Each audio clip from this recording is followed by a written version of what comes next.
Los tres gallos y el secreto que México cayó por décadas, la verdad, por fin sale a la luz. Bienvenidos, amigos, a este canal dedicado a las historias más sorprendentes, emocionantes y poco conocidas de Jorge Negrete, el gran charro inmortal.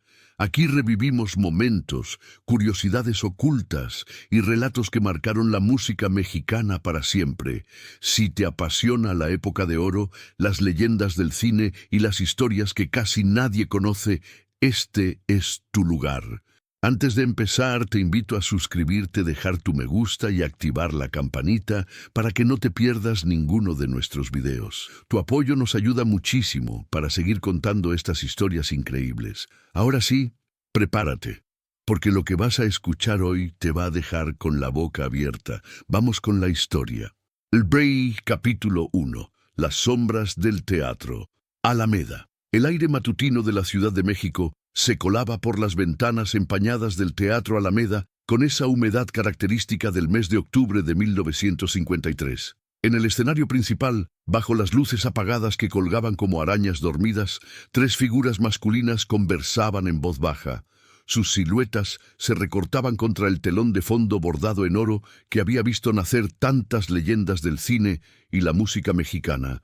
Jorge Negrete ajustaba nerviosamente los botones de plata de su chaqueta de charro, esa que había usado en Hasta que perdió Jalisco, y que ahora parecía quedarle más holgada que de costumbre. Su rostro, siempre imponente ante las cámaras, mostraba signos de cansancio que el maquillaje ya no lograba disimular completamente. A sus 42 años, el charro cantor seguía siendo el ídolo indiscutible de México, pero quienes lo conocían de cerca comenzaban a notar cambios sutiles. La manera en que sostenía el vaso de agua con ambas manos, como si temiera que se le resbalara, o cómo evitaba las conversaciones que se prolongaran más de lo necesario. «Hermanos», dijo Negrete con esa voz que había conquistado corazones desde Guadalajara hasta Buenos Aires. «Hay algo de lo que tenemos que hablar, algo que no puede salir de aquí». Pedro Infante, apenas 5 años menor que Jorge, pero con una energía que parecía inagotable, dejó de practicar los acordes de guitarra que había estado tocando distraídamente. Sus ojos oscuros, esos que habían hecho suspirar a medio país en Nosotros los pobres, se fijaron en su compañero con una mezcla de curiosidad y preocupación. Pedro tenía esa cualidad especial de hacer que cualquier persona se sintiera como si fuera la más importante del mundo cuando le prestaba atención. Y ahora toda esa intensidad se concentraba en Jorge. «¿Qué pasa, compadre?», preguntó Pedro, dejando la guitarra apoyada contra una butaca de terciopelo rojo. «Te veo raro desde hace semanas. Incluso María Félix me comentó que has estado...» «No metamos a María en esto», interrumpió Jorge con más brusquedad de la que pretendía. Se pasó una mano por el bigote perfectamente cuidado, un gesto que hacía cuando estaba nervioso. «Es algo que solo nos concierne a nosotros tres». Javier Solís, el más joven de los tres a sus 23 años, se acercó desde donde había estado observando los carteles enmarcados que decoraban las paredes del teatro. Su presencia tenía algo magnético que no pasaba desapercibido. Alto, de facciones marcadas y con una voz que prometía rivalizar con la de los mismísimos Gardel y Bienvenido Granda. Aunque aún no había alcanzado la fama de sus dos compañeros, todos en el ambiente musical sabían que era cuestión de tiempo. «Si nos citaste aquí un domingo por la mañana, cuando el teatro está cerrado, debe ser algo importante», observó Javier, cruzándose de brazos. «Y por la cara que traes, Jorge, no es precisamente buenas noticias». El silencio que siguió fue interrumpido solo por el eco lejano de las campanas de la catedral, que marcaban las 9 de la mañana. Jorge caminó hacia el borde del escenario y se sentó, dejando que sus piernas colgaran como las de un niño. Era una imagen extraña ver al imponente charro cantor en esa posición tan vulnerable. «Los doctores me dieron los resultados de los estudios», dijo finalmente sin mirar a sus compañeros. «El hígado está complicado, Muy complicado. Pedro sintió que se le hacía un nudo en la garganta. Se acercó y puso una mano en el hombro de Jorge, un gesto simple pero cargado de significado en una época donde los hombres mexicanos rara vez mostraban afecto físico. ¿Qué tan complicado?, preguntó con una voz que intentaba mantenerse firme. Cirrosis avanzada, respondió Jorge, y las palabras cayeron en el teatro como piedras en un pozo profundo. Con suerte, me quedan unos meses, tal vez un año si tengo cuidado con todo. La comida, la bebida, el estrés. Y Javier se dejó caer en una de las butacas de la primera fila, el impacto de la noticia golpeándolo como un puñetazo. A los 23 años, la muerte parecía algo lejano e irreal. Algo que les pasaba a otros, a los personajes de las películas, no a las personas reales que compartían escenarios y sueños. Pero los médicos se equivocan todo el tiempo, dijo Javier, con la urgencia de quien necesita aferrarse a cualquier esperanza. Puedes buscar una segunda opinión, ir a Estados Unidos, a Europa. Jorge sonrió con esa mezcla de ternura y melancolía que caracterizaba a los hombres que han aceptado su destino. Ya lo hice, chamaco. Consulté a 3 especialistas diferentes. Todos llegaron a la misma conclusión. Se puso de pie y caminó hacia el centro del escenario, donde la luz que se filtraba por las ventanas altas lo iluminaba como si estuviera actuando. Por eso los mandé llamar. Porque necesito pedirles algo que va más allá de la amistad. Pedro y Javier intercambiaron miradas. Habían compartido escenarios, grabaciones, giras por todo el país, pero nunca habían visto a Jorge tan serio, tan humano. Dime qué necesitas, dijo Pedro sin dudarlo. Jorge respiró profundamente, como si estuviera preparándose para interpretar la canción más importante de su vida. Quiero que me prometan que van a cuidar mi legado, no solo las canciones o las películas, sino lo que represento para la gente. Hizo una pausa, buscando las palabras correctas. Sé que esto suena ridículo viniendo de alguien que va a morirse, pero México necesita sus héroes intactos. Necesita creer que algunos de nosotros fuimos mejores de lo que realmente somos. El teatro parecía contener la respiración. Afuera, el ruido del tráfico de la ciudad continuaba su ritmo implacable, pero dentro de esas paredes cubiertas de historia, el tiempo se había detenido. ¿De qué estás hablando exactamente?, preguntó Javier, aunque algo en su interior ya comenzaba a entender la gravedad de la petición. Jorge caminó hacia una mesa que estaba en un costado del escenario, donde solían dejar los guiones durante los ensayos. Sacó un sobre manila grueso y lo sostuvo en sus manos como si fuera algo sagrado. Hay cosas en mi vida, decisiones que tomé, errores que cometí, situaciones que si salen a la luz podrían manchar no solo mi memoria, sino la de todos nosotros. Su voz se hizo más grave, más íntima.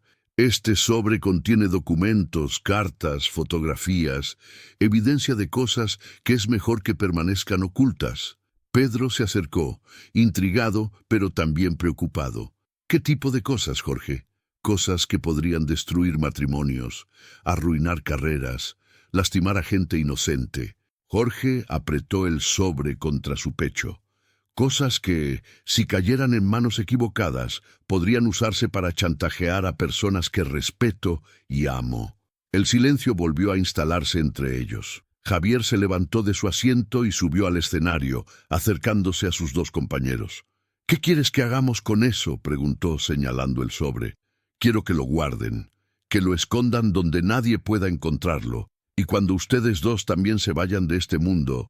Jorge hizo una pausa, consciente del peso de sus palabras. Quiero que se lleven el secreto a la tumba. Pedro frunció el ceño, tratando de procesar lo que estaba escuchando. ¿Estás pidiéndonos que mintamos? No, respondió Jorge con firmeza.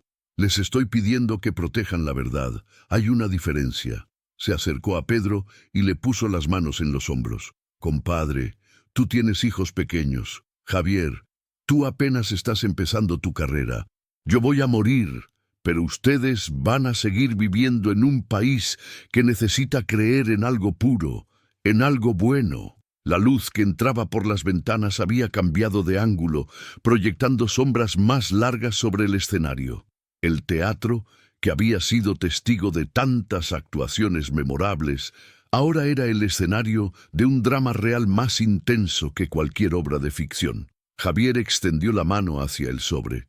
¿Puedo saber de qué se trata, o es mejor que no lo sepamos? Jorge lo miró durante un largo momento antes de responder. Es mejor que no lo sepan.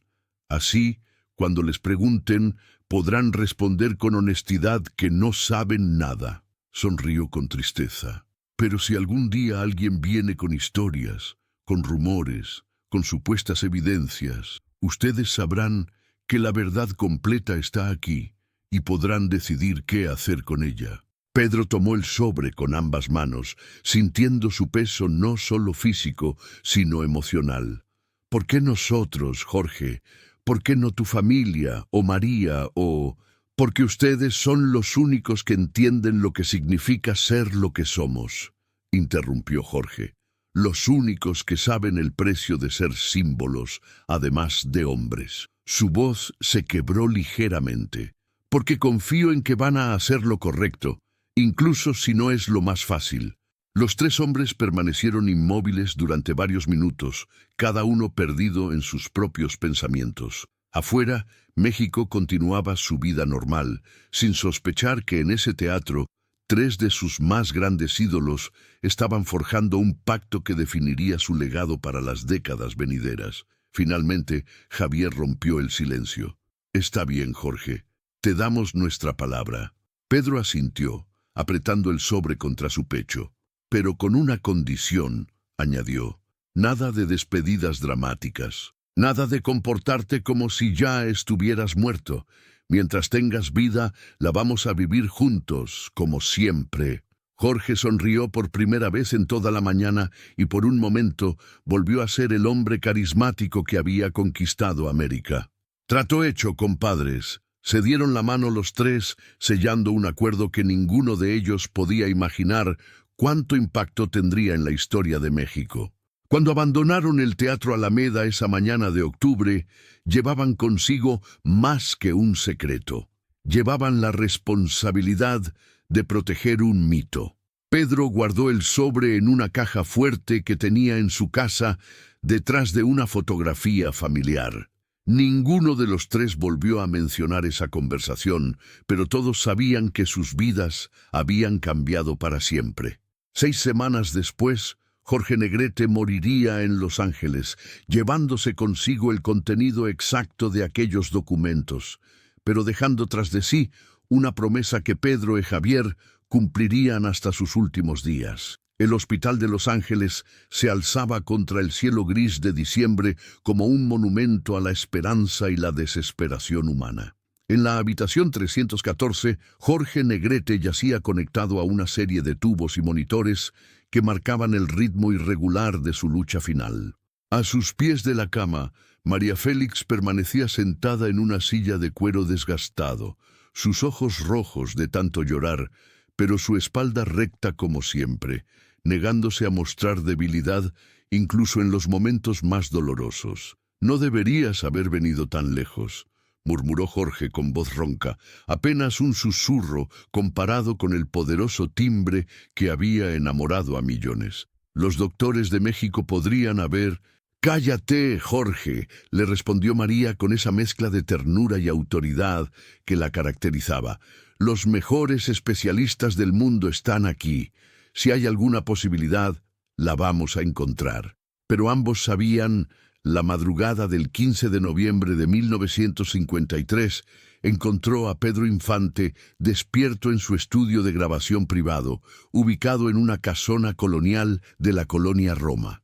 Las paredes forradas de terciopelo rojo absorbían el eco de su voz, mientras ensayaba «Amorcito corazón» por enésima vez. Pero algo no sonaba igual.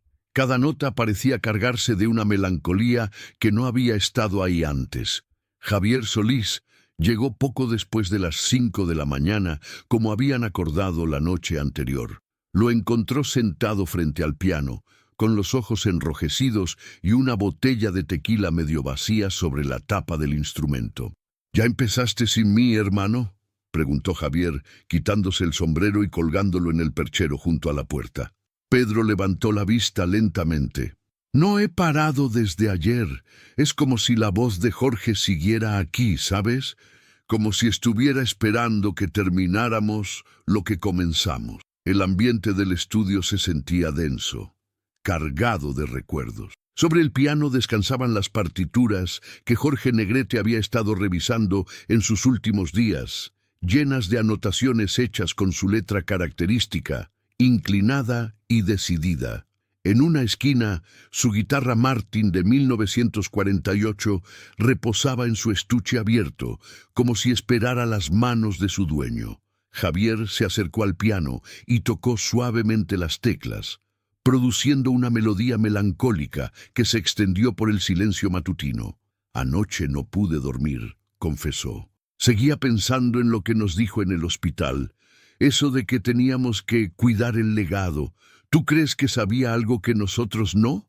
Pedro se sirvió otro trago y le ofreció la botella a su amigo. Jorge siempre supo cosas que no decía.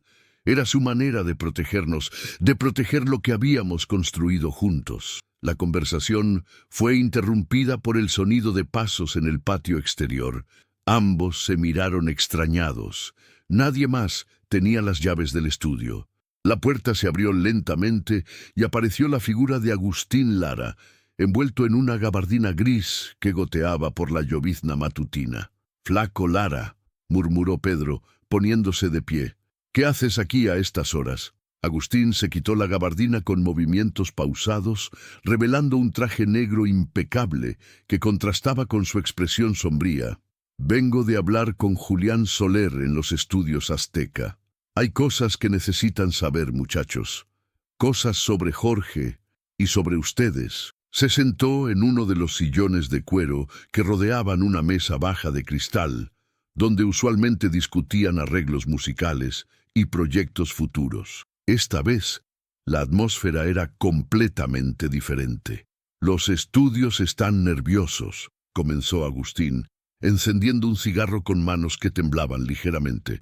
La muerte de Jorge no fue solo la pérdida de una estrella. Era el pilar que sostenía todo un sistema. Y ahora que ya no está... «Habla claro, maestro», lo interrumpió Javier, acercándose con su propio vaso de tequila. Agustín tomó una calada profunda antes de continuar. Jorge sabía que estaba enfermo desde hace meses, quizás años, pero siguió trabajando, siguió grabando, siguió manteniendo la imagen del charro cantor invencible porque tenía miedo de lo que pasaría si la gente se enteraba. Pedro sintió que el suelo se movía bajo sus pies. «¿Qué estás diciendo?» «Estoy diciendo que Jorge Negrete llevaba tiempo preparándose para su muerte y que ustedes dos eran parte de ese plan». El silencio que siguió fue denso como el humo del cigarro que se elevaba hacia el techo. Javier se acercó a la ventana y observó la ciudad que comenzaba a despertar. Los primeros rayos de sol se filtraban entre las cortinas, creando patrones de luz y sombra sobre las paredes del estudio. «Hay grabaciones», continuó Agustín. «Conversaciones que Jorge tuvo con los ejecutivos de los estudios, promesas que hizo sobre el futuro de la música vernácula mexicana. Y ustedes dos están en el centro de todo eso». Pedro se acercó a su amigo compositor, el hombre que había visto nacer y crecer a toda una generación de cantantes. ¿Qué tipo de promesas? Promesas de que los tres gallos no morirían con él, que su legado continuaría a través de ustedes, que la música mexicana tendría siempre sus guardianes. Agustín apagó el cigarro en un cenicero de cristal cortado. «Pero también había condiciones». Javier se volvió desde la ventana. «¿Condiciones?» Jorge negoció contratos específicos para ustedes dos, contratos que entrarían en vigor después de su muerte. Compromisos de grabación, giras, incluso colaboraciones conjuntas que ya están programadas para el próximo año. La revelación cayó sobre ellos como un peso insoportable. Pedro se dejó caer en su silla, sintiendo que la habitación giraba lentamente. Nos comprometió sin preguntarnos. Lo hizo porque los amaba, dijo Agustín con voz suave, porque sabía que sin un plan, sin un propósito claro, ustedes podrían perderse en el dolor. Jorge Negrete nunca hizo nada sin pensar en las consecuencias. Javier regresó al piano y comenzó a tocar Ella, una de las canciones favoritas de Jorge. Las notas llenaron el espacio con una melancolía que parecía emanar de las propias paredes del estudio.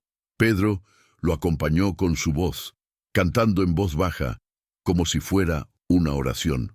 «Hay más», agregó Agustín después de que la canción terminara. «Los estudios quieren que graben un álbum tributo, canciones que Jorge había seleccionado personalmente. Pero hay una condición. Tiene que ser grabado aquí, en este estudio, usando sus instrumentos». Pedro miró la guitarra Martin en su estuche, como si fuera su testamento musical.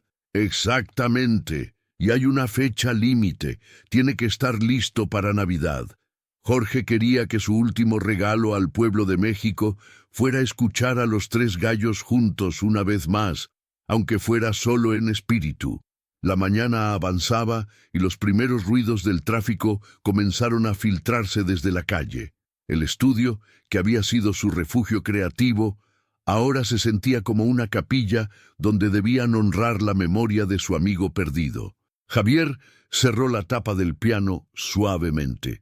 «Si vamos a hacer esto, lo haremos bien, como Jorge hubiera querido». Pedro asintió, sintiendo que algo se asentaba en su interior. La tristeza seguía ahí, pero ahora tenía un propósito, una dirección. «Los tres gallos no han muerto. Uno de nosotros se adelantó, nada más». Agustín se puso de pie y se dirigió hacia la puerta, pero se detuvo antes de salir. «Hay algo más que deben saber». Jorge dejó cartas, una para cada uno. Están en la caja fuerte de su casa en Coyoacán. Su hermana Gloria las entregará cuando estén listos. Después de que el compositor se marchara, Pedro y Javier se quedaron solos en el estudio que ahora parecía sagrado.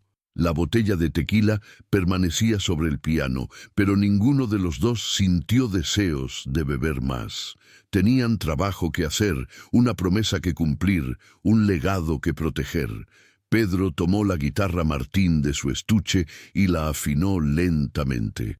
El instrumento resonó con la misma calidez que recordaba de las manos de Jorge. Javier se sentó al piano y comenzó a tocar los acordes de «México lindo y querido». «¿Sabes qué es lo más extraño?», dijo Pedro mientras acariciaba las cuerdas de la guitarra. «Siento que Jorge está más presente ahora que cuando estaba vivo, como si su muerte hubiera liberado algo en nosotros». Javier asintió sin dejar de tocar. Quizás eso era lo que él quería, que no dependiéramos de él para ser grandes, que encontráramos nuestra propia grandeza. La música llenó el estudio mientras el sol terminaba de salir sobre la Ciudad de México. Los dos gallos que quedaban comenzaron a entender que su historia no había terminado con la muerte de Jorge Negrete. En realidad, apenas comenzaba.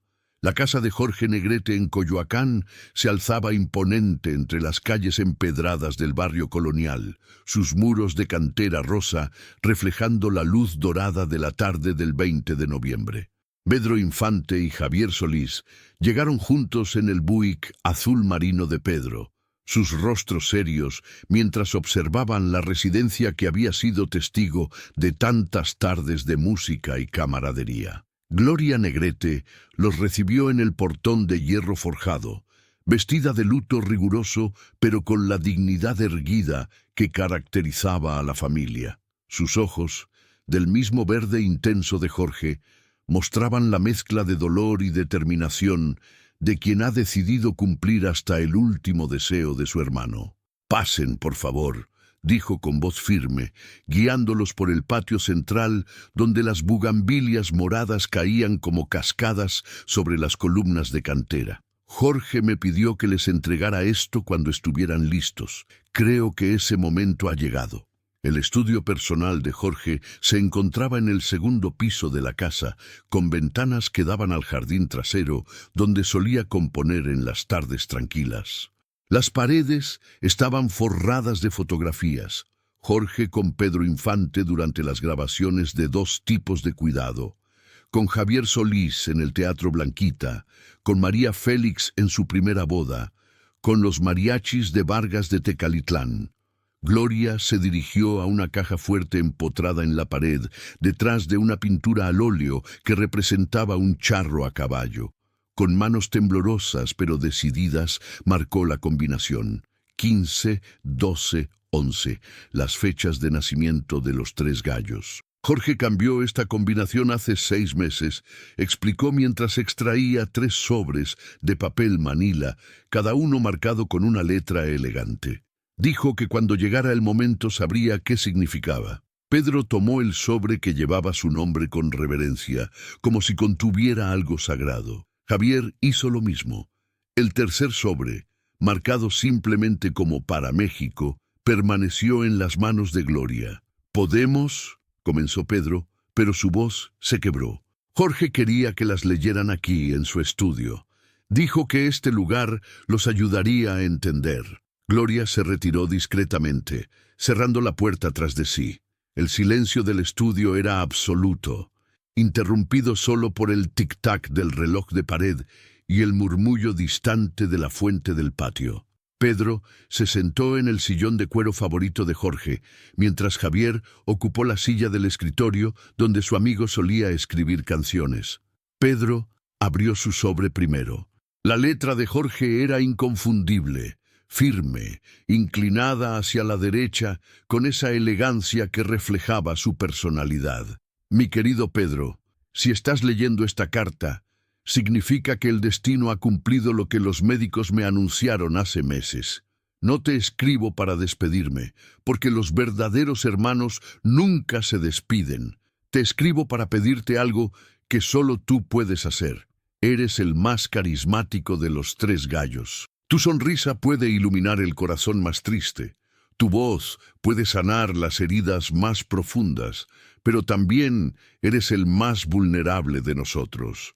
Tu generosidad te hace confiar en quien no debes. Tu nobleza te expone a quienes solo buscan aprovecharse de ti. Te pido que cuides a Javier. Él tiene el talento más puro, pero carece de la experiencia que tú y yo hemos ganado en este negocio. Los tiburones van a tratar de separarnos, de enfrentarnos. No se los permitas. En la gaveta inferior de mi escrit, la biblioteca del Palacio de Bellas Artes se encontraba envuelta en una quietud casi religiosa aquella mañana de diciembre de 1953. Entre las altas estanterías de caoba y los pesados cortinajes que filtraban la luz dorada del altiplano, el periodista Raúl Mendoza extendía sobre una mesa de lectura una serie de documentos que había tardado semanas en conseguir.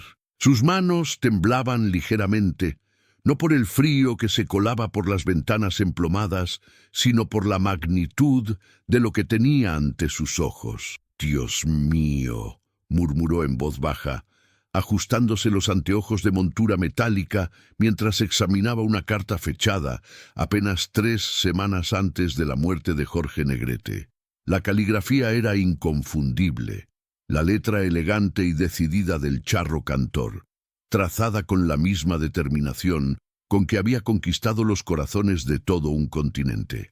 El documento formaba parte de un expediente que oficialmente no existía. Mendoza había tenido que movilizar todos sus contactos en el mundo del espectáculo, desde técnicos de sonido hasta secretarias de los grandes estudios, para rastrear la procedencia de estos papeles. La pista lo había llevado hasta aquí, a los archivos semi-olvidados del palacio, donde dormían los testimonios de una época que México prefería recordar solo en su versión más luminosa.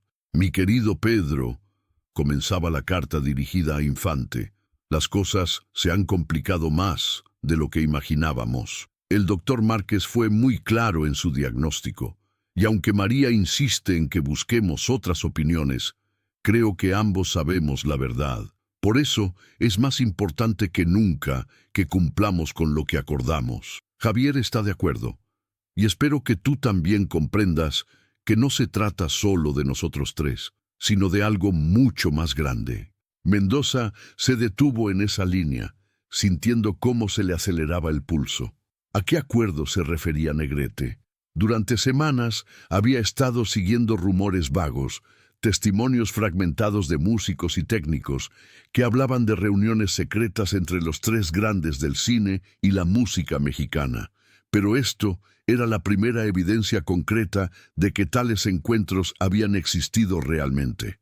El periodista continuó leyendo, descubriendo referencias a las grabaciones de Chapultepec y a el compromiso que hicimos con don Emilio, presumiblemente Emilio Azcárraga, el poderoso magnate de los medios mexicanos. Pero era la última línea de la carta la que lo dejó sin aliento.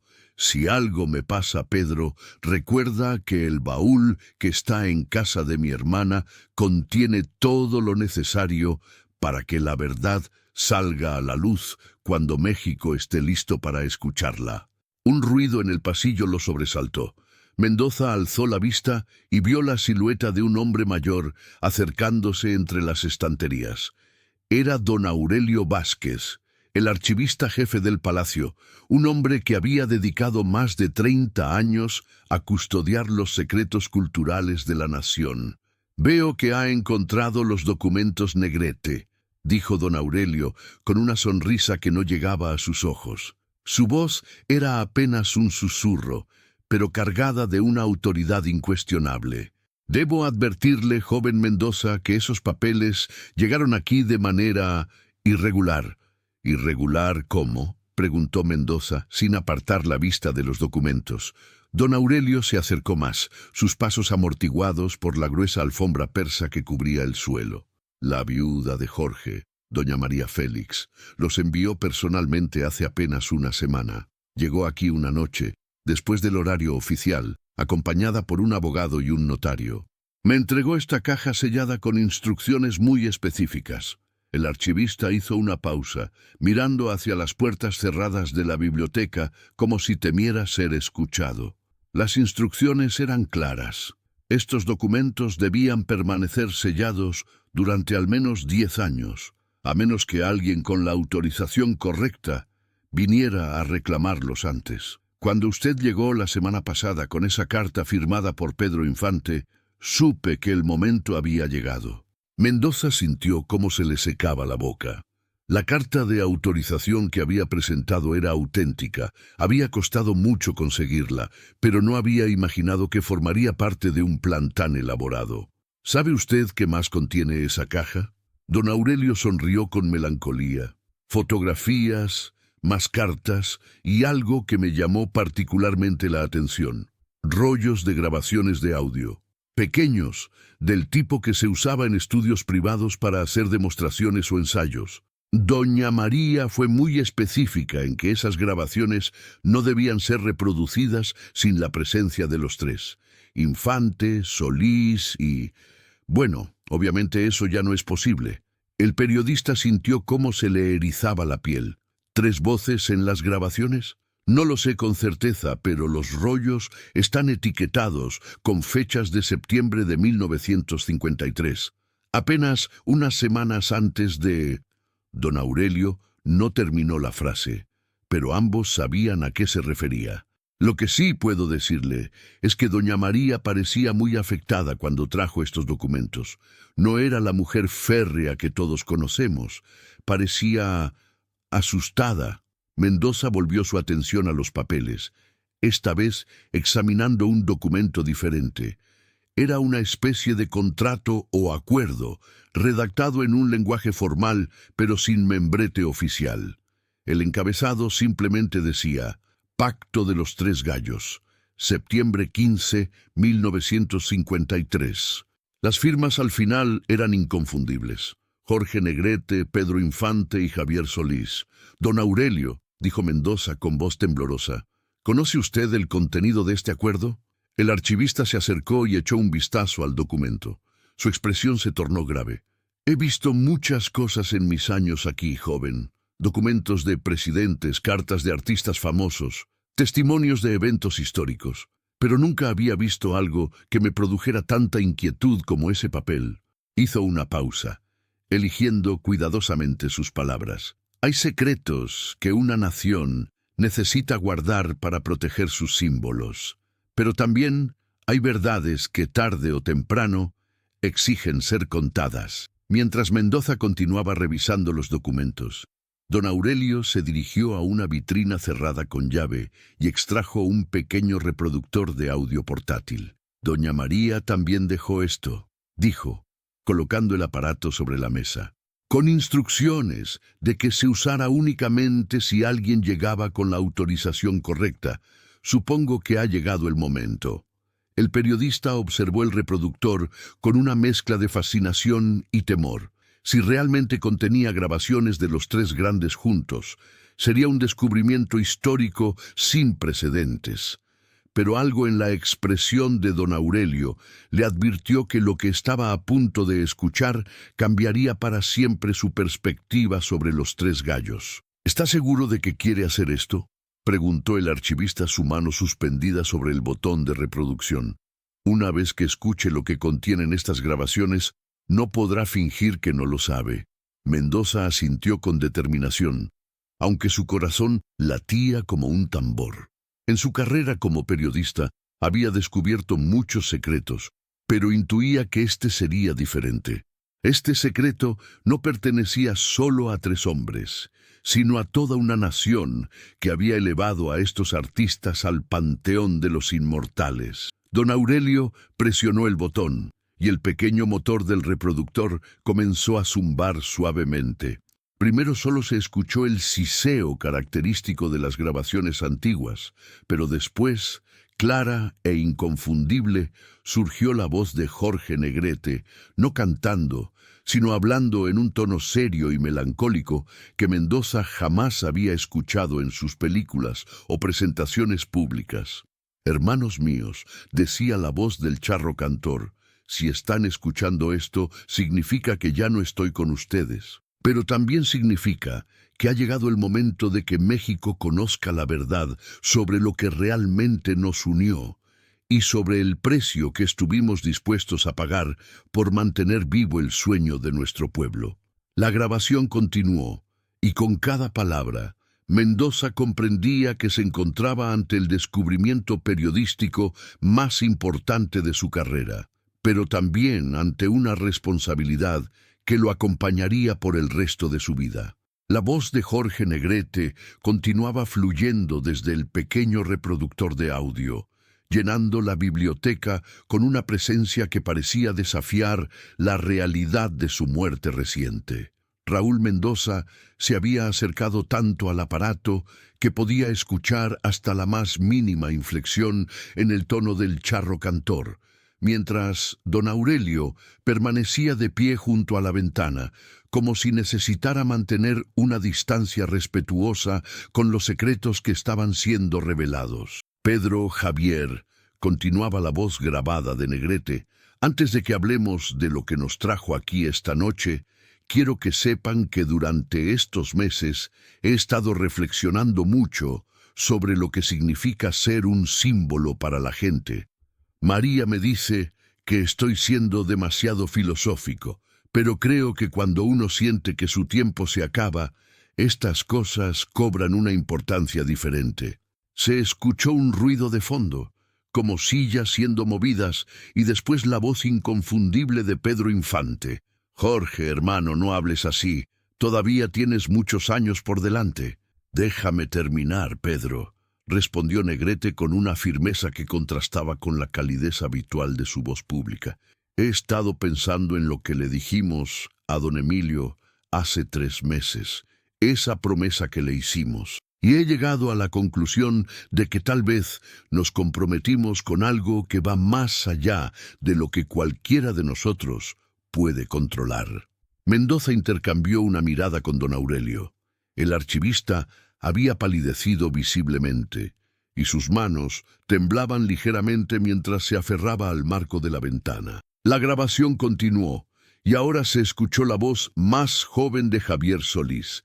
«¿Te refieres al compromiso de mantener la imagen, a lo que acordamos sobre nuestras vidas privadas?» «No solo eso, Javier», respondió Negrete, Me refiero a algo más profundo. Cuando don Emilio nos convocó a esa reunión en su oficina, nos habló de la responsabilidad que teníamos hacia México, de cómo nuestras vidas ya no nos pertenecían completamente, sino que formaban parte de algo más grande, del sueño que el pueblo mexicano necesitaba mantener vivo, especialmente después de todo lo que había sufrido en las décadas pasadas. Mendoza recordó las investigaciones que había hecho sobre Emilio Azcárraga Vidaurreta, el poderoso magnate de los medios que había transformado la industria del entretenimiento mexicana, un hombre cuya influencia se extendía mucho más allá de la radio y la televisión, llegando hasta los más altos círculos del poder político. Pero Jorge, intervino Pedro Infante en la grabación, una cosa es mantener ciertas cosas privadas y otra muy diferente es lo que nos está pidiendo ahora. No sé si estoy preparado para eso. ¿De qué están hablando exactamente?, preguntó Javier Solís, su voz cargada de inquietud. Hubo una pausa larga en la grabación, solo interrumpida por el sonido de vasos siendo llenados y el murmullo distante de la ciudad nocturna. Finalmente Jorge Negrete habló de nuevo, pero esta vez su voz sonaba más pesada, como si estuviera cargando con un peso invisible. Hermanos, lo que voy a decirles no puede salir nunca de esta habitación, al menos no mientras estemos vivos los tres. Don Emilio me confesó algo la semana pasada que cambia todo lo que creíamos saber sobre nuestra situación. Resulta que el gobierno, a través de ciertos intermedi, el viejo Teatro Blanquita, parecía respirar historia en cada una de sus butacas de terciopelo rojo, ahora desgastadas por décadas de aplausos y lágrimas. Era la tarde del 23 de enero de 1954 y el lugar se encontraba prácticamente vacío, salvo por dos figuras que conversaban en voz baja en el palco principal, Pedro Infante y don Abundio Martínez, el veterano mariachi que había acompañado a los Tres Gallos en sus presentaciones más memorables. Abundio, con sus 80 años a cuestas y las manos marcadas por una vida entera sujetando guitarrones y violines, miraba hacia el escenario vacío, mientras sus dedos tamborileaban nerviosamente sobre el barandal del palco. «Don Pedro», comenzó el anciano con voz quebrada, «hay cosas que un hombre se lleva a la tumba, pero también hay cosas que pesan tanto que no te dejan morir en paz». Infante se acercó más al viejo mariachi, intuyendo que estaba a punto de escuchar algo trascendental. El aire del teatro parecía espeso, cargado de secretos que habían permanecido demasiado tiempo en silencio. «Aquella noche en el Auditorio Nacional», continuó Abundio, «cuando ustedes tres cantaron por última vez juntos, yo estaba ahí, en el foso de la orquesta, viendo todo desde abajo. Vi las miradas que se cruzaron, escuché las palabras que intercambiaron entre canciones». El mariachi se detuvo, como si las siguientes palabras fueran demasiado pesadas para pronunciarlas. Pedro esperó pacientemente, sabiendo que algunos secretos necesitan su propio tiempo para salir a la luz. «Jorge me pidió que guardara algo esa noche», susurró Abundio finalmente.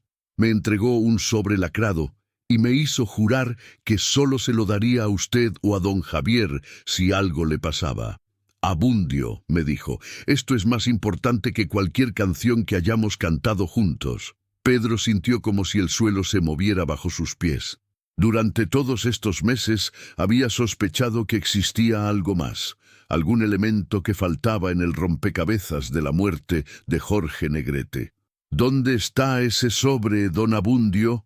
El anciano metió la mano temblorosa en el bolsillo interior de su gastado saco de charro y extrajo un sobre amarillento, sellado con cera roja, que aún conservaba la marca del anillo de Jorge Negrete.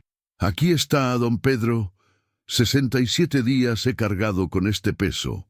67 noches sin dormir completo, preguntándome si estaría haciendo lo correcto al guardarlo». Pedro tomó el sobre con manos que no conseguían mantenerse completamente firmes. El papel se sentía áspero bajo sus dedos, y podía percibir que contenía algo más que una simple carta. Había un bulto pequeño, probablemente algún objeto. ¿Tiene idea de qué contiene? Ni la más mínima, respondió Abundio. Pero aquella noche Jorge tenía una expresión que nunca le había visto. No era miedo, don Pedro. Era como si hubiera tomado una decisión que lo liberaba de algo muy pesado. Pedro rompió cuidadosamente el sello de cera. Dentro del sobre encontró 3 elementos que lo dejaron sin aliento. Una carta escrita de puño y letra de Jorge Negrete, una pequeña llave dorada y una fotografía que nunca había visto antes. La fotografía mostraba a los 3 gallos en lo que parecía ser una reunión privada, pero no era una imagen promocional o de algún evento público. Estaban los 3 en lo que reconoció como el despacho privado de Emilio Azcárraga en los estudios, pero la fecha al reverso indicaba 1949, mucho antes de que se formalizara públicamente su sociedad artística. La carta comenzaba con una frase que hizo que Pedro tuviera que sentarse. Si estás leyendo esto, hermano mío, significa que ya no pude cumplir personalmente la promesa que nos hicimos. La llave que encontrarás abre algo que cambiará para siempre lo que el mundo piensa sobre nosotros 3. No es una confesión de culpa, sino de una verdad que decidimos proteger por el bien de México. Pedro levantó la vista hacia Abundio, que lo observaba con una mezcla de alivio y preocupación. Don Abundio, ¿Jorge le dijo algo más esa noche? ¿Alguna indicación sobre qué abre esta llave? El mariachi se frotó la frente con gesto pensativo. Ahora que lo menciona, sí hubo algo más. Después de entregarme el sobre, Jorge se quedó un momento en silencio mirando hacia el palco presidencial del auditorio. Luego me dijo algo extraño. Abundio. Los hombres construimos monumentos para ocultar tumbas y cantamos canciones para silenciar verdades. Pero llega un momento en que ni los monumentos ni las canciones son suficientes. Pedro releyó la carta completa. Jorge describía una reunión secreta que había tenido lugar en 1949 con alguien identificado únicamente como el benefactor, donde se había discutido no solo el futuro artístico de los 3 gallos, sino también su papel en la construcción de la imagen internacional de México. Lo que descubrimos esa noche, continuaba la carta, fue que nuestro éxito no era solo producto de nuestro talento, sino parte de un proyecto más grande. No éramos solo cantantes, Pedro. Éramos símbolos vivientes de un México que alguien necesitaba mostrar al mundo. Y con esa bendición vino también una responsabilidad que ninguno de nosotros había pedido. La carta mencionaba la existencia de grabaciones privadas, documentos oficiales y correspondencia que estaban guardados en una ubicación que solo la llave dorada podía abrir. Jorge explicaba que había decidido preservar estos materiales como un seguro, no para dañar a nadie, sino para garantizar que la verdad no se perdiera completamente en caso de que algo le sucediera a cualquiera de los 3. La llave abre una caja fuerte en el Banco Nacional de México, sucursal Roma Norte, registrada bajo el seudónimo de Los Hermanos Mendoza. Javier conoce este nombre. Cuando estén juntos, entenderán por qué elegí preservar lo que encontrarán ahí. Pedro terminó de leer la carta, sintiendo que cada revelación lo alejaba más del Jorge Negrete que creía conocer, y lo acercaba a un hombre mucho más complejo y consciente de las fuerzas que lo rodeaban. Don Abundio, dijo finalmente, ¿usted cree que Jorge sabía que se estaba muriendo?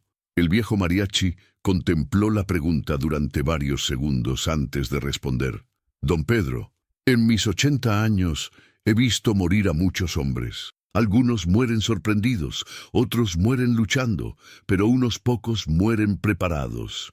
Jorge tenía esa paz extraña de quienes han puesto sus asuntos en orden antes de partir.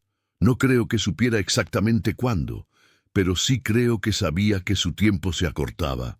Pedro se levantó y caminó hasta el borde del palco, observando las butacas vacías, donde tantas veces había visto rostros emocionados, cantando junto con ellos. Ahora esos mismos espacios le parecían testimonios silenciosos de una época que quizás había sido muy diferente de lo que todos creían.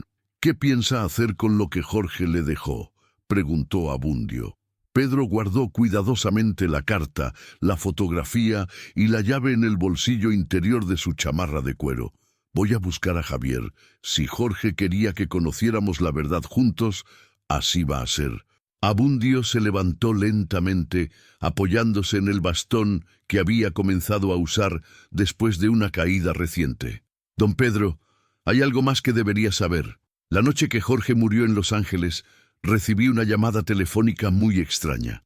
Una voz que no reconocí me preguntó si el charro cantor me había dejado algo antes de viajar. Cuando les dije que no sabía de qué hablaban, la voz me dijo: «Es mejor así, abuelo. Algunas canciones es mejor que no se vuelvan a cantar». Esta revelación hizo que Pedro sintiera un escalofrío que no tenía nada que ver con el frío de enero que se colaba por las ventanas del teatro. Reconoció algo en esa voz, algún acento, alguna característica. Era una voz educada, de ciudad.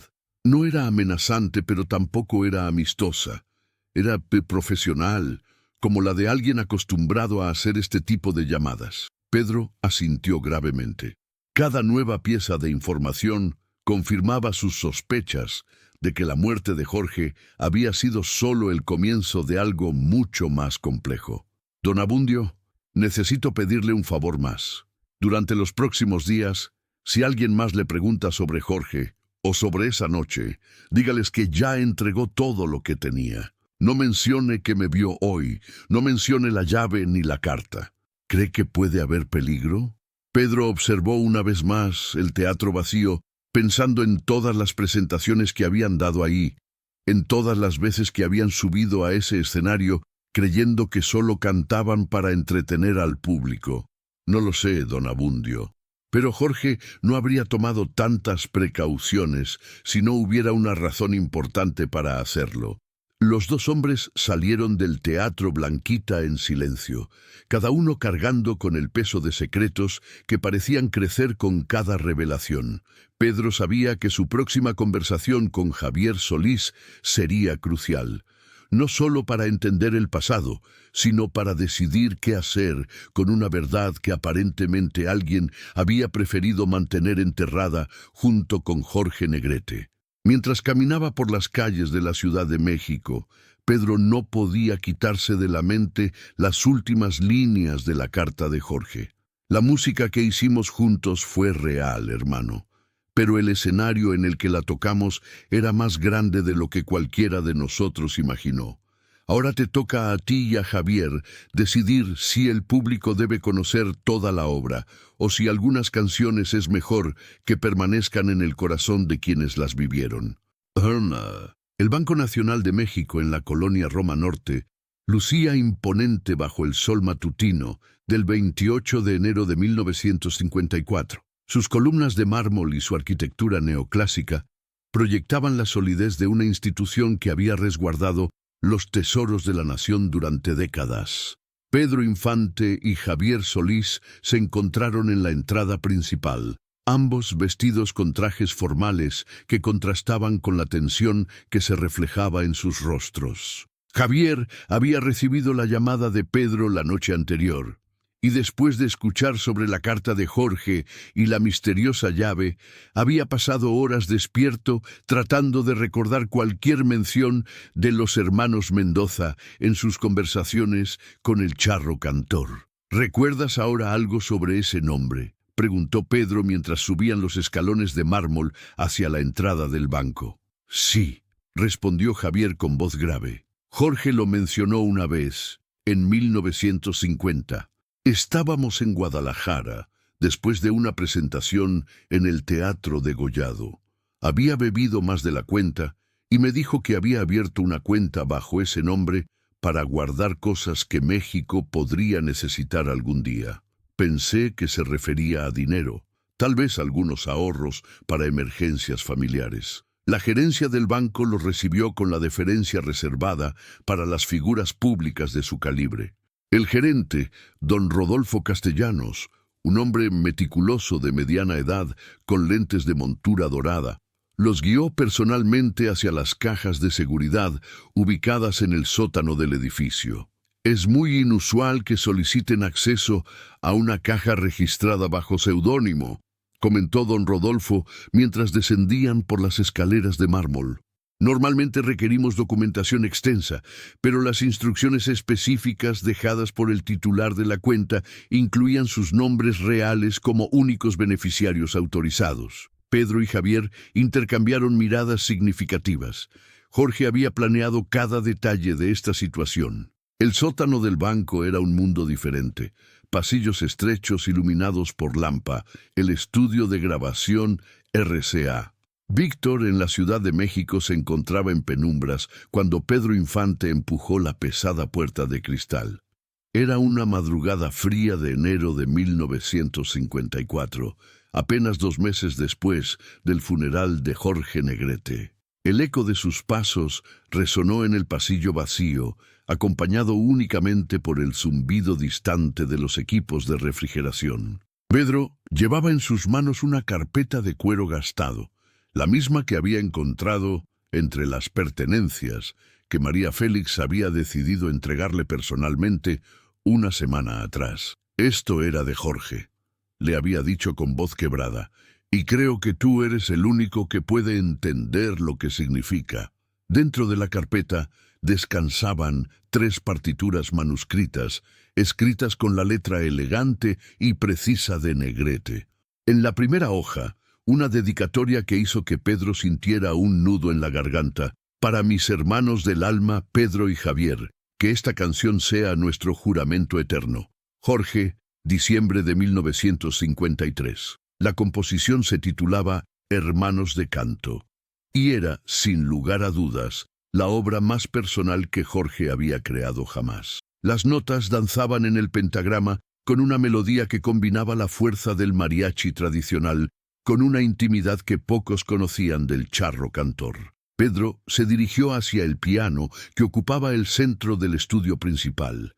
Sus dedos, más acostumbrados al rasgueo de la guitarra, encontraron con dificultad las teclas correctas. Pero cuando comenzó a tocar los primeros compases, la magia de la composición de Jorge se reveló en toda su magnitud. La puerta del estudio se abrió sigilosamente. Javier Solís apareció en el umbral, con el cabello despeinado y la corbata floja.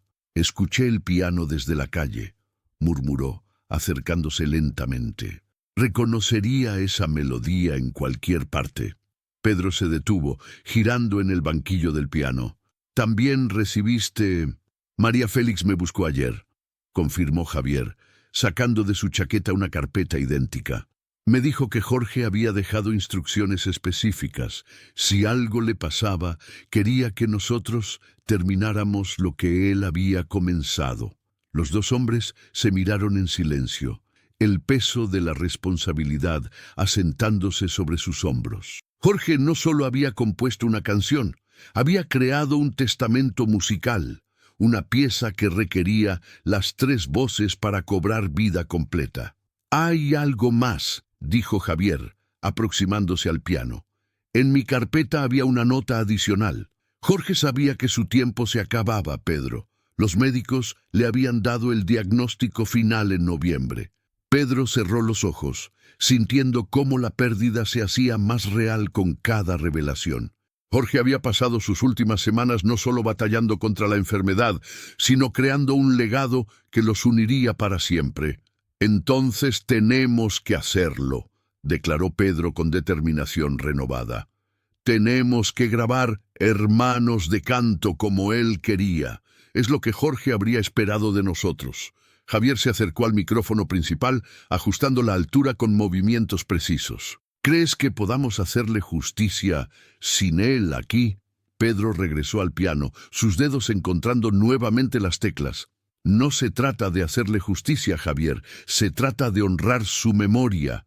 Jorge escribió esto para que el mundo supiera lo que los 3 gallos significábamos realmente». La melodía comenzó a fluir nuevamente, esta vez con mayor seguridad. Pedro había estudiado cada nota, cada matiz que Jorge había plasmado en el papel. Cuando llegó el momento de la primera estrofa, su voz se alzó con una emoción contenida que había estado guardando desde el funeral. En los caminos del canto nos encontramos, tres voces que el destino quiso juntar. Como gallos de oro en la madrugada, nuestros corazones aprendieron a volar. Javier esperó su turno, y cuando llegó el momento de su entrada, su voz se mezcló con la de Pedro en una armonía que parecía sobrenatural. Era como si Jorge estuviera allí con ellos, guiando cada nota, cada respiración. Hermanos de canto, hermanos del alma, unidos por algo más fuerte que la fama. En cada canción que brota del pecho, llevamos el juramento que hicimos por derecho. El estudio se llenó de una energía que ninguno de los dos había experimentado desde los días gloriosos de los tres gallos. Cada verso de la canción revelaba los sentimientos más profundos que Jorge había guardado sobre su amistad, sobre el pacto que habían forjado en aquellas noches de bohemia en los bares de la zona rosa. Cuando llegaron al coro final, ambos cantaron a toda voz, sus voces entrelazándose en una armonía que hubiera hecho llorar al mismo Jorge. La letra hablaba de hermandad eterna, de promesas que trascienden la muerte, de un amor fraternal que el público jamás había conocido en su verdadera dimensión. Al final de la canción, el silencio se extendió por largos minutos. Pedro y Javier se miraron, sabiendo que acababan de participar en algo sagrado, algo que cambiaría para siempre la forma en que el mundo recordaría a los tres gallos. Jorge tenía razón, susurró Javier, limpiándose los ojos con el dorso de la mano. Esta canción es nuestro juramento eterno. Pedro asintió, guardando cuidadosamente las partituras. Y ahora tenemos que decidir qué hacemos con ella. La oficina del director artístico de RCA Víctor, Eduardo Magallanes, se encontraba sumida en un ambiente tenso aquella tarde de febrero. Las cortinas estaban cerradas a medias, creando un juego de luces y sombras que parecía reflejar la complejidad de la situación que se había planteado. Pedro Infante y Javier Solís permanecían sentados frente al escritorio de caoba, mientras Magallanes revisaba por tercera vez la partitura de Hermanos de Canto. Su rostro reflejaba una mezcla de admiración y preocupación que había estado creciendo desde que los cantantes le habían presentado la composición póstuma de Jorge Negrete. «Es extraordinaria», admitió finalmente Magallanes, dejando las hojas sobre el escritorio. «Quizás la mejor composición que Jorge haya creado jamás. Pero ustedes saben tan bien como yo que no podemos simplemente lanzarla al mercado». Pedro se inclinó hacia adelante, su frustración evidente en cada gesto. «Eduardo, esta canción representa todo lo que los tres gallos significábamos. Jorge la escribió específicamente para que el público conociera la verdad sobre nuestra hermandad. Precisamente por eso no podemos publicarla», replicó Magallanes, encendiendo un cigarrillo con manos ligeramente temblorosas. «¿Han leído realmente la letra? ¿Entienden las implicaciones de lo que Jorge escribió?» Javier, que había permanecido callado hasta ese momento, habló con voz grave. «Eduardo, ¿de qué tienes miedo exactamente?» Magallanes se levantó de su silla y comenzó a caminar por la oficina, el humo del cigarrillo creando volutas en el aire cargado. «Mírenlo desde mi perspectiva. Jorge escribió versos que hablan de secretos compartidos en la madrugada, de promesas que el mundo no puede entender, de una hermandad que va más allá de lo que los ojos pueden ver. ¿Saben cómo van a interpretar eso los periodistas?» Pedro frunció el ceño, comenzando a comprender la preocupación del ejecutivo. «¿Estás diciendo que van a malinterpretar la canción?» «No estoy diciendo que van a malinterpretarla», corrigió Magallanes, regresando a su escritorio.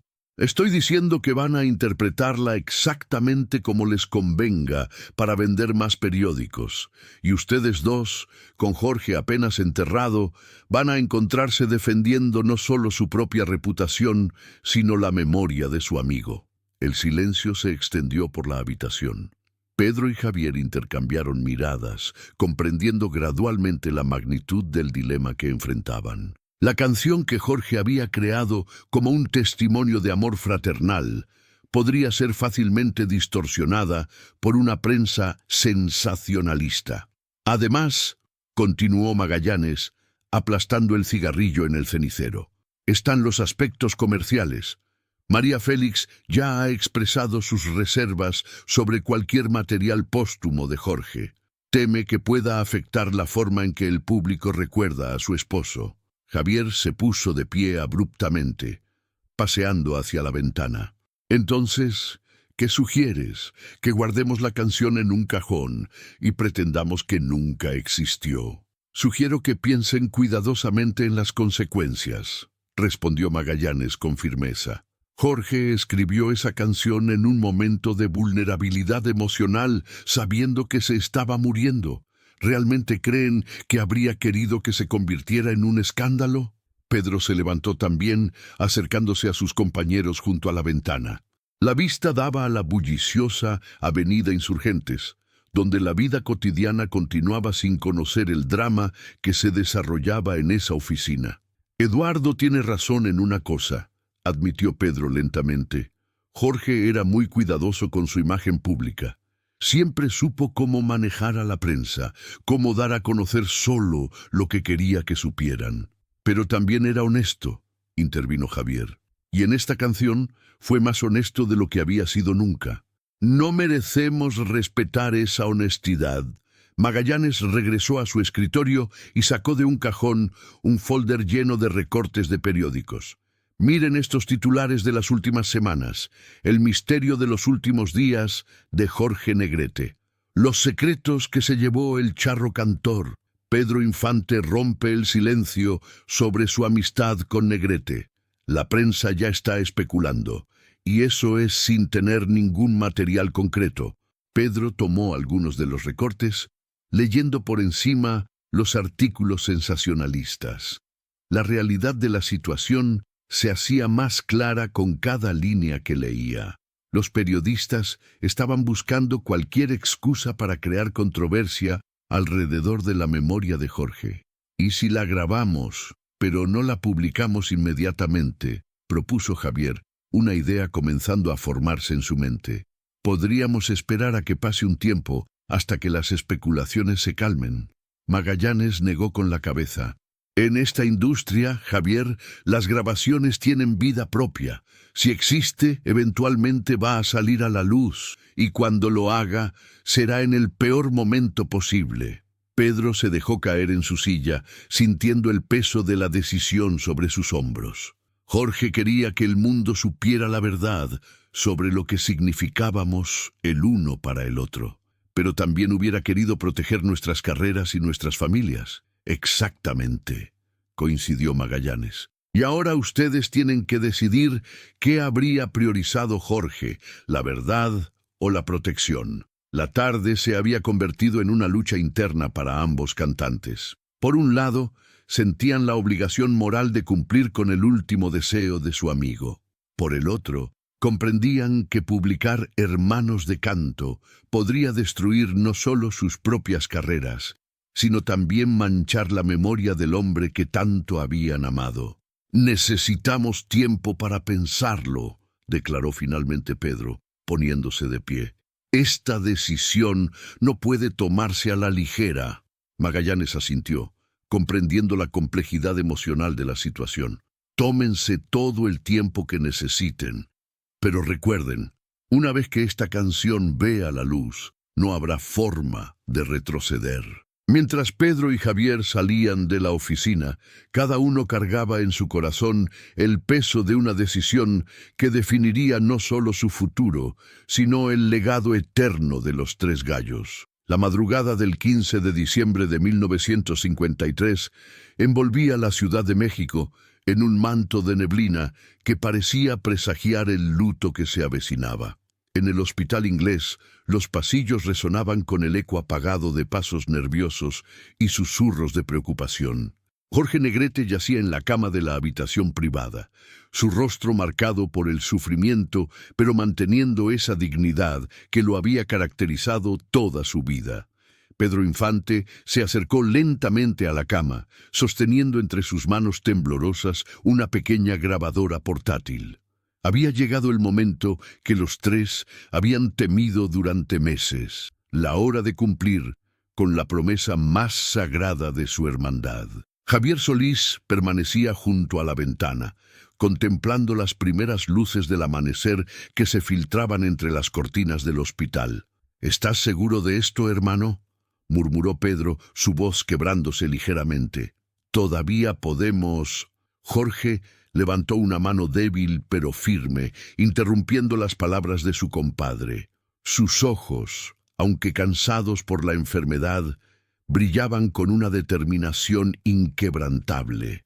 Durante semanas había luchado contra la cirrosis hepática que le carcomía el cuerpo, pero su espíritu permanecía intacto, aferrado a una última misión que consideraba más importante que su propia vida. «Pedro, hermano mío», susurró Jorge con voz ronca pero clara, «hemos guardado este secreto durante 3 años, 3 años en los que hemos cargado con el peso de saber la verdad mientras México idolatra una mentira.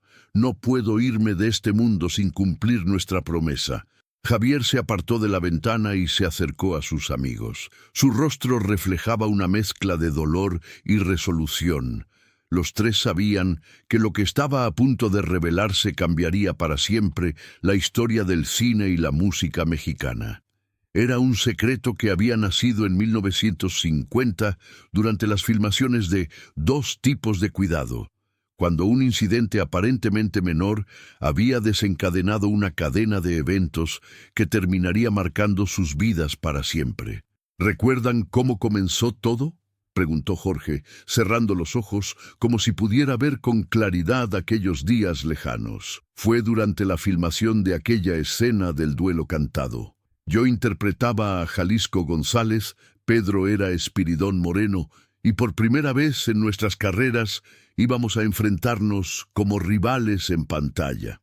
Pedro asintió lentamente, recordando aquel día de octubre de 1950 en los estudios Tepeyac. La tensión en el set había sido palpable, no solo por la intensidad dramática de la secuencia, sino por algo mucho más profundo que los tres habían intuido, pero que ninguno se había atrevido a mencionar abiertamente. El director, Julián Soler, nos había pedido que improvisáramos parte del diálogo, continuó Jorge, su respiración entrecortada, pero su memoria intacta. Recuerdo que tú, Pedro, dijiste algo que no estaba en el guión, algo sobre la honestidad entre hombres de verdad, y yo te respondí con una frase que tampoco estaba escrita. Un gallo de verdad no necesita cantar para demostrar su valor, completó Pedro con los ojos húmedos. Y tú me contestaste, pero cuando canta lo hace con el corazón en la mano, hermano. Javier se sentó en la silla junto a la cama, tomando la mano libre de Jorge. Fue en ese momento cuando nos dimos cuenta de que no estábamos actuando. Estábamos hablando de nosotros mismos, de nuestras propias rivalidades y de algo mucho más grande. Jorge asintió débilmente. Después de esa toma, cuando el director gritó «corte», los tres nos quedamos en silencio. Había algo en el aire, una tensión que no podíamos ignorar. Fue entonces cuando Julián Soler se acercó y nos dijo algo que cambiaría nuestras vidas. La habitación del hospital se llenó de un silencio pesado, interrumpido únicamente por el sonido lejano del tráfico matutino de la ciudad. Jorge respiró profundamente antes de continuar con su relato, sabiendo que cada palabra lo acercaba más al final de su historia. Soler nos llevó a su oficina privada después del rodaje, continuó Jorge, su voz adquiriendo un tono más grave. Cerró la puerta con llave y nos sirvió 3 copas de tequila. Recuerdo que temblaba ligeramente cuando nos dijo, «Muchachos, lo que acabo de presenciar en ese set no fue actuación, fue algo real, algo que el público mexicano no está preparado para escuchar». Pedro activó la pequeña grabadora, sus dedos temblando mientras manipulaba los controles del aparato. Sabía que estaban a punto de documentar uno de los momentos más importantes en la historia del entretenimiento mexicano, y también uno de los más dolorosos. El director tenía razón, murmuró Javier, apretando la mano de Jorge. Esa improvisación había revelado algo que llevábamos meses, quizás años, tratando de ocultar incluso de nosotros mismos. Jorge cerró los ojos, sumergido en los recuerdos de aquel día que había marcado el inicio de su pacto secreto. Soler nos contó entonces sobre las conversaciones que había tenido con los ejecutivos de los estudios, con los distribuidores, incluso con algunos políticos. México necesitaba sus ídolos puros, sus héroes inmaculados. La industria cinematográfica estaba en su época dorada, y cualquier escándalo podría destruir no solo nuestras carreras, sino toda la imagen del cine nacional. Pero había algo más, añadió Pedro, su voz cargada de emoción, algo que Soler había descubierto investigando nuestros pasados, nuestras familias, nuestros orígenes, algo que conectaba nuestras historias de una manera que ni nosotros mismos habíamos imaginado. La tensión en la habitación era casi tangible. Jorge abrió los ojos y miró directamente a la grabadora, como si estuviera dirigiéndose personalmente a las generaciones futuras que escucharían su testimonio. Julián Soler había descubierto que los tres compartíamos algo más que la pasión por la música y el cine, susurró Jorge, su voz ganando fuerza a pesar de su estado. Había descubierto que nuestros destinos estaban entrelazados desde mucho antes de conocernos, desde nuestro nacimiento. El silencio que siguió a estas palabras fue interrumpido por el sonido de pasos en el pasillo. Una enfermera se asomó discretamente para verificar el estado del paciente, pero Jorge le hizo una seña para que los dejara solos. Este era un momento que no podía ser interrumpido por nada ni nadie. ¿Recuerdan lo que nos mostró esa noche?, preguntó Jorge, dirigiendo su mirada alternativamente hacia Pedro y Javier. Los documentos, las actas de nacimiento, los registros parroquiales que había conseguido tras semanas de investigación. Pedro se llevó una mano al rostro, como si el peso de aquellos recuerdos fuera demasiado para soportar. Nunca lo hubiéramos imaginado, murmuró.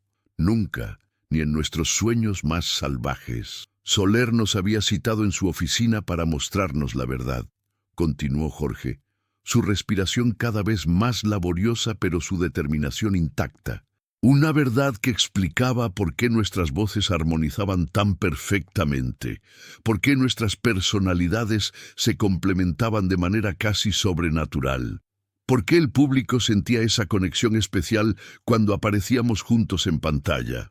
Javier se levantó y caminó nuevamente hacia la ventana.